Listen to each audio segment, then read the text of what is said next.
This meeting is being recorded.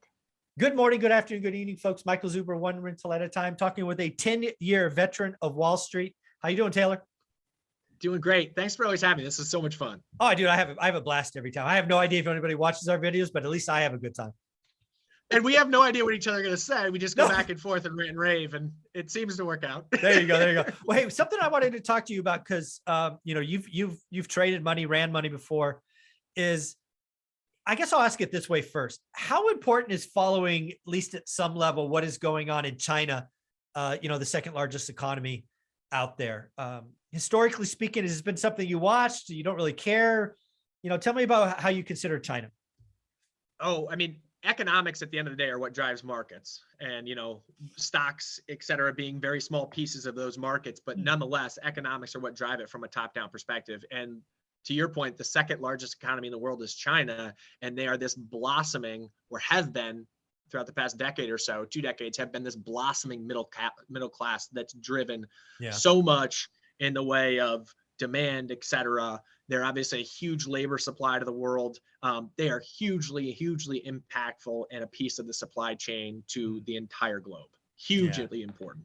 Yeah, I think that I agree, right? It's especially as I've always looked at them casually as kind of the right or wrong, to me, they've always been kind of that manufacturing engine, right? As I was coming up, they were like the cheap labor. Now, obviously, it's gone elsewhere as middle classes come up. But now let's fast forward to 2022 and China. I got to tell you, I look at some of and again, their command and control, central planning, all of that stuff. President Xi Jinping. Yes, Xi Jinping. He has made some very interesting decisions that I think has crushed the middle class, crushed the economy. And frankly, he's up for his 10-year leadership later this year. I mean, whether it's COVID or what he's done to the real estate market or what he's done to the stock market, I don't know where you want to go first. We're going to talk about all three, but I don't think the rest of the world, have fully felt the impact of China going backwards. I think they're retreating from what you said, the blossoming economy. I think they're going backwards, man. No doubt. No doubt. His predecessor, and his name is escaping me, but his predecessor was much more of an open economy thinker. Xi Jinping is much more of a nationalist. And so he is let's close the doors, let's focus internally on how we're going to run the economy. And he does not like capitalism. So think about old Cold War days, like things are playing out in the same function where you see China taking a step massively in one direction. Obviously, Russia is along their side. And then the Western world is shifting the other way, and diabolically different views on the world. I mean, look at Jack Ma. So Jack Ma, exactly. So he steps up and makes some comments against the government, more in a capitalistic tone, and he goes missing for 6 months. What happened to Jack Ma? Where is he? He's gone. And he resurfaces 6 months later. And so, I mean, their tone is obviously very much so towards the government-centric ran economy than that of everything that we're used to seeing. Yeah.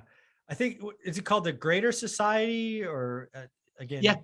Something like that. Yeah. Yeah. I think that is their moniker. Is basically everybody goes up. There's not the 1%, as we would call it here in the States. So correct. Yeah. It's pretty interesting to watch.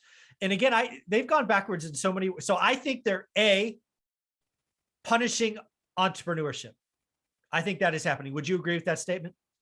Oh, I mean, case in point, look at Jack Ma again. Yeah. He speaks out and talks about the efficiencies of capitalism and the ability for people to fight for a better life for themselves. I mean, we don't have to go back to the Adam Smith conversations, et cetera. But at the end of the day, everything comes from the person in a capitalistic society ability to make their own way and make outsized growth based upon that.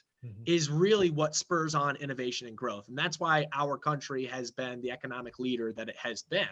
Whereas others have taken another approach. We want to share wealth. And I hate to say it, and I'm not hugely political one way or the other, but you cannot point to an economy and say, here is a really good case in point for socialism or communism, whatever it might be, fascism, whatever extreme you want to look at. Here's a great point as to how this works. You can't find one. Well, again, in the moment the decision is made to punish entrepreneurship, it may feel good. It's kind of like rent control. Yeah, it feels good the first couple of years, but there's all these other impacts. So what does this mean for China? It means all of the entrepreneurs, the future innovators are going to leave. They're going to flee. Some legally, some will just get out any way they can. So you're going to see China not be the innovation engine they've been the last couple of decades. And that will have ramifications without question. And unfortunately for them, a knock-on effect of that is they might then become the low-cost labor supplier for the world instead. Again, right, they may go backwards. Second, they've chosen to punish. So I've actually been to China. My wife is from Taiwan. We have family over there. So I've been there, I visited. They had a couple of decades of building basically ghost cities. I have been there. I have been in a 20 or 30-story building that looks finished from the outside, that is concrete on the inside. No wiring, no plumbing, nothing. So they have chosen to redline lenders and home builders, and they've essentially crushed real estate. I believe their real estate prices are falling now. That's not being reported. Transactions are certainly falling. Chinese don't have 401ks. They don't have pensions per se, except in the government. For most families, it was a lifetime of savings, and they bought a home. If they were lucky enough, they bought two. That second home was not a rental. It was a savings account. They didn't rent them out. They didn't finish them. It was their asset that would take care of them in retirement. And they've just destroyed them. They've just destroyed the middle class. And we saw this 6 months ago in a very early Starbucks report, where they stopped buying Starbucks coffee, followed on by a Nike report where they stopped, followed on by quarters later, the same thing. So their consumers are retrenching like never before. I believe the Chinese economy will have a negative, not 4% growth, which is unheard of low for them. I think it might go negative, but they won't report it. Because again, I was going to say, you aren't going to see it. No, you're not going to see it. It won't be reported, but it's happening over there. Yeah. What do you think? Yeah. That's the thing with Chinese economic data, is that you've always had to fine tooth comb it, because you can't just take it at face value. They say they grow about 8-9%, et cetera. And when you start to back things out and look at things from the accounting perspective that we do, it's like, it looks a lot like 5.5% to us. Yeah.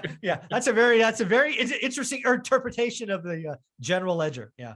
So do they, just out of curiosity, when you were there and you were in these buildings, or one of the buildings, whatever it may be, do they try to keep people out of them? Is this something they try to keep a secret? Yeah. I mean, so again, my wife speaks the language. We have friends and family there, right? So we were given, I don't know if it was behind the scenes look, but we were taken where we shouldn't have gone. We were foreigners who probably shouldn't have been there.